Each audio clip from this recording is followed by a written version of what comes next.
Pun. A pun is usually a humorous play on words by often using a word that has two meanings or similar sounding words to create kind of a joke. A pun is a trope because the word order is not changed, it's the meaning of the words that is changed. A homophonic pun is where one word is substituted for a similar sounding word. For example, I bet the butcher the other day that he couldn't reach the meat that was on the top shelf. He refused, saying that the stakes were too high. In this example, the word stakes, originally meaning a share or interest in a business, is replaced with the word steaks, as in a type of meat, which makes this pun work because the person that the pun is about is a butcher who deals with steaks. Another example of this is the wedding was so emotional, even the cake was in tears, because the original meaning, as in tears, as in crying, and now it's talking about levels. So it's emphasizing that it's so emotional that there's tears on the cake. You could say this pun has levels.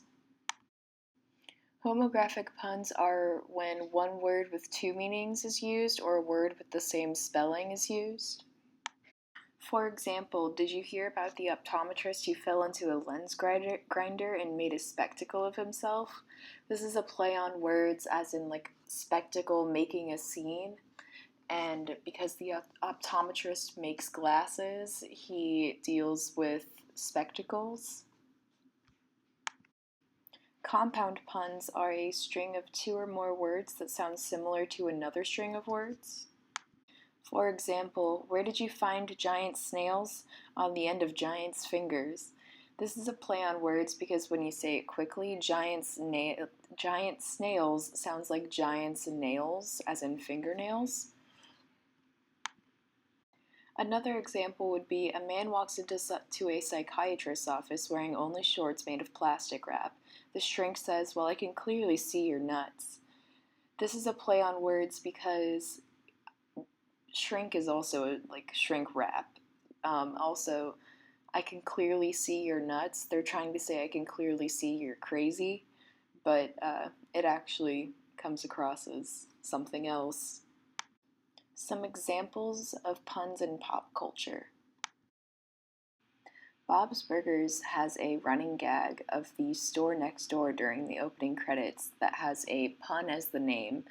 In the episode Family Fracas, the pun is the misogynist, massages for men, which sounds like misogynist as in like sexist, but it's a play on words because they sound the same, but it's a joke.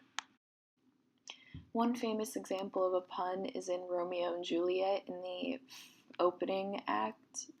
The pun is of collier, which is a coal vendor, which sounds like collar, which is anger, and collar, which is a hangman's noose.